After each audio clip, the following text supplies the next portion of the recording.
South Park is officially the king of specials. And I don't mean themed episodes like Christmas episodes, though let's be real, those are pretty great too. I mean episodes that completely change the format of the show. You know, two-parters, trilogies, serialization, the streaming specials, the two-parter streaming specials. South Park has experimented more with specials than any other adult cartoon by a long shot. Well, except for maybe The Simpsons, but who really watches New Simpsons anyways? Now, what makes South Park so particularly good at this is that because it's South Park, it can make anything special, whether that's society's recent obsession with Ozempic or Cartman wanting a Nintendo Wii. But of all the specials and multi-parters that South Park has done over the years, there's only one that has permanently altered how audiences perceive the show. Well, you probably know exactly which one I'm talking about because it's so famous for how it changed one of its most beloved characters. I am, of course, referring to Randy and Gerald jerking it in a hot tub. Well, it is a night for experimenting.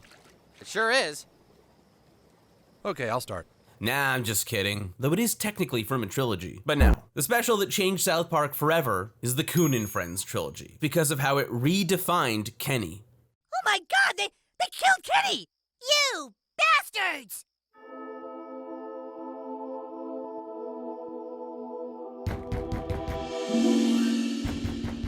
You see, one of South Park's most famous running jokes is Kenny dying. And up until season 6, Kenny died in pretty much every episode. But that all changed in season 5 when, tragically, Kenny died. By the end of the show's 5th year, Matt and Trey were so tired of keeping up with the running gag of Kenny dying that they decided to just kill him off permanently, which is kind of a big deal to us as the viewers, but to them, it wasn't. Because at the time, they mostly thought of Kenny as a throwaway character. His lines were muted, he rarely did anything interesting, and his biggest contribution to an episode was usually dying.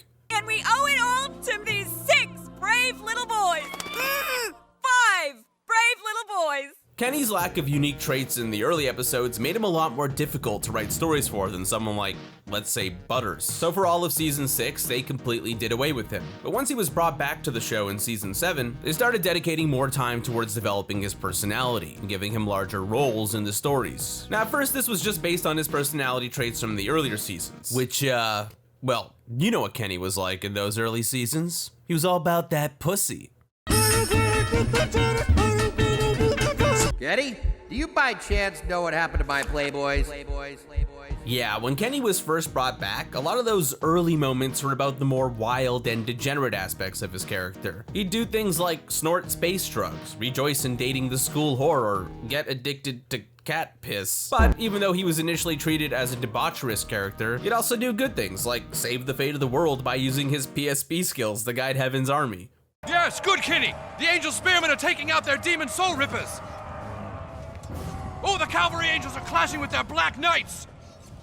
Oh my god! My god, this battle is epic! Now at that time, the show was still finding its footing with Kenny's character, so you'd often get a mix of different personality traits that were still kinda underdeveloped. But in season 14, everything changed with the Coon Friends trilogy. With that one special, Kenny went from being the crazy party friend to being the most heroic character on the show. And they achieved this by doing something so simple, which was telling us something that we already knew. Kenny can't die.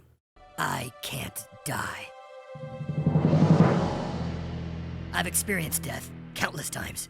Sometimes I see a bright light. Sometimes I see heaven or hell.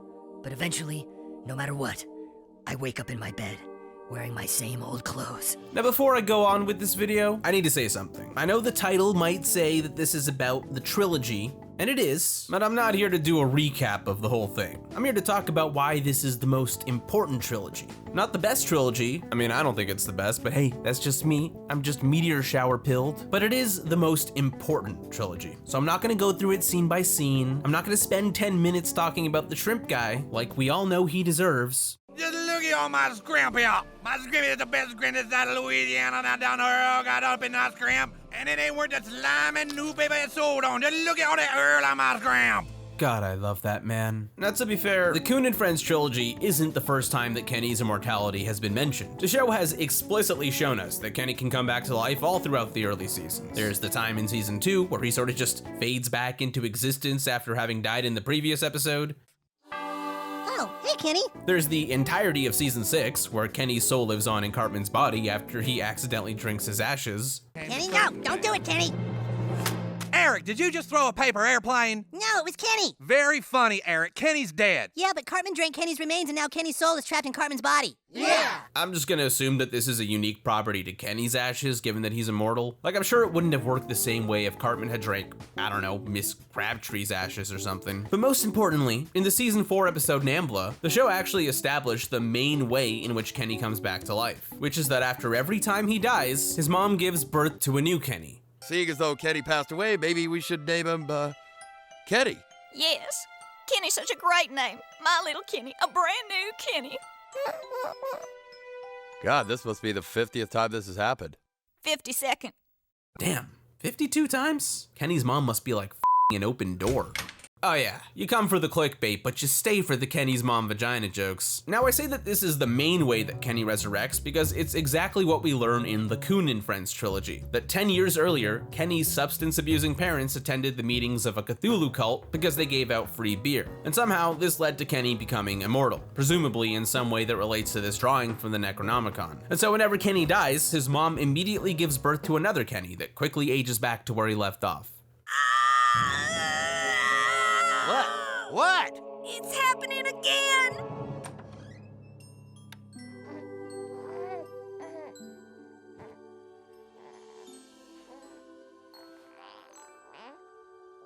We should have never gone to that stupid cult meeting. Now there are many extremely important things to consider here. Like, did Kenny only stay dead in the post-COVID special because his mom wasn't around to give birth to him anymore? And if they're so poor, then how do they afford so many parkas? Yes, some truly riveting stuff that needs to be explored. But most importantly is the fact that every time he dies, he remembers it, which means that throughout the entire series, he's been aware of his deaths the whole time. Now, I probably don't need to explain to you why this is so significant, but we both know I'm gonna do it anyway, so let me just do my thing. Every time Kenny has died, he remembers it. Every time that Kenny has gone to heaven or hell, he remembers it. Which means that unlike every normal human in South Park, Kenny has experienced things that would pretty much explode any of our minds. And I believe that because of that, he is far wiser than almost everyone in town. Think about it like this. As the poor kid from a broken household, Kenny has seen his fair share of suffering and pain. And just like it would in real life, this forced him to grow up faster than his friends. But in death, Kenny has also seen how that suffering is universal. It doesn't just end in the living world, it can happen to anyone, even the devil himself.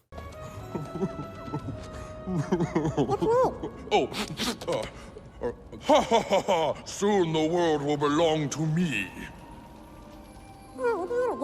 Now, this kind of seems like a dark message at first, because it means that in the world of South Park, death isn't actually an escape from pain. But what we learn from Kenny, and what we learn from this trilogy, is that the only real antidote to suffering is action. Helping people, which I think is a much more optimistic view. Sure, Satan is suffering when Kenny meets him, but then he gives him advice and makes things better, because that's the kind of person that Kenny learns to be as the series progresses. And that's exactly what's reflected in this trilogy. Think about the story within these episodes. A drilling company is destroying the planet and literally summons Cthulhu onto Earth. The most prominent superhero, Captain Hindsight, is just a useless asshole that doesn't even use his powers to save people. He just causes people to abandon the thing that they're supposed to be helping. And then there's Cartman, who has hundreds of people killed because he can't handle having his ego bruised when he gets kicked out of Coon Friends. Everyone I just mentioned is causing pain and suffering to the rest of the world, despite the fact that they also all have the power to stop it. Only they don't stop it, because they refuse to take accountability. Instead, they just use the LeBron defense and shift accountability onto everyone else.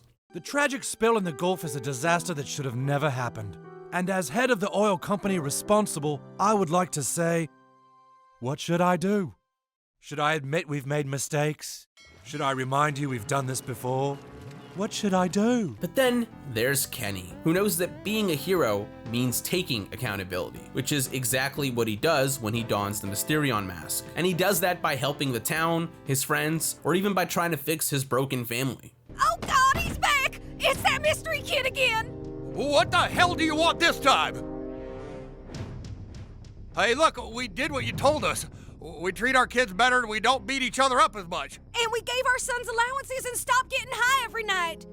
In modern South Park, there are multiple episodes that feature examples of Kenny making things better. The poor kid, the city part of town, Scoots. But the first time we ever see that side of him is in the Coon Friends trilogy, which makes it a pivotal moment for the show because it solidifies Kenny's heroism as one of his defining traits. And as icing on the cake, he does it all without getting any recognition, because as the special reveals, when he dies, nobody remembers it. Like last night in the alley, the cult leader stabbed me and I bled all over the place.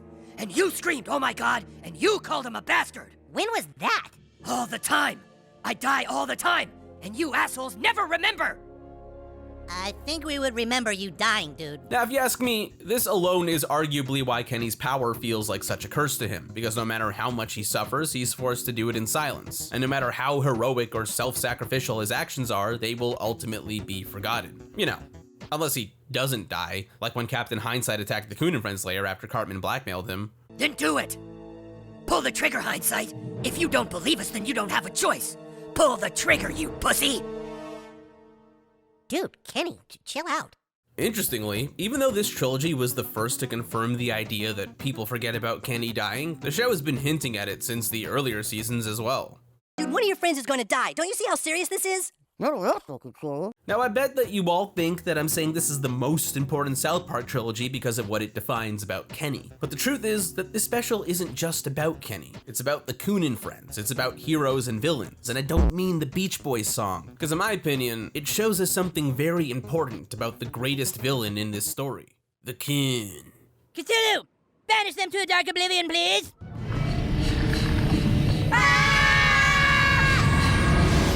Yes, that's right. The greatest villain here isn't Cthulhu, it's Cartman. You see, like Kenny, Cartman is special in his own way. He seems to have this uncanny ability to control people through the power of manipulation, which he does time and time again throughout the series. But since his power is obviously very evil, in this trilogy, that makes him Kenny's opposite. Where Kenny acts as a force of good, Cartman acts as a force of evil. Where Kenny is heroic despite his lack of recognition, Cartman is villainous because he wants recognition. And so naturally, as the villain of the trilogy, they give us Cartman at his all-time worst. And yes, I realize that's a pretty bold claim considering that he made Scott Tenorman eat his own parents at one point, but honestly, that's nothing compared to the way he absolutely massacres hundreds of people by controlling Cthulhu.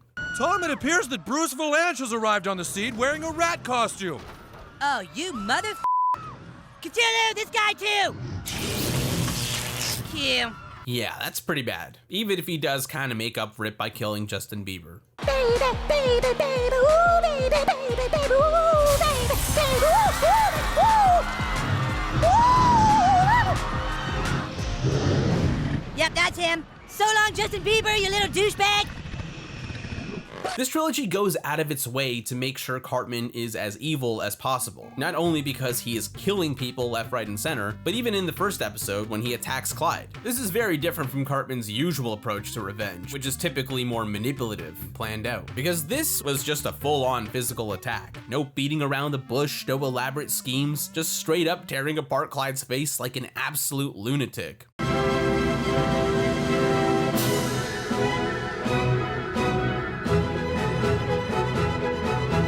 I think that in order to match Kenny's hero arc, the trilogy highlights the evil within Cartman and portrays him as a genuine supervillain, which explains why he's able to manipulate and control Cthulhu, a giant cosmic being from another dimension, which is a huge step up from controlling a regular human. In my opinion, that takes his manipulation abilities to an almost superpower-like level. Because let's be real, no 10-year-old kid should be able to manipulate Cthulhu, not even Cartman. You're a sleepy man, eh, Cthulhu? Who's in need a tummy rub?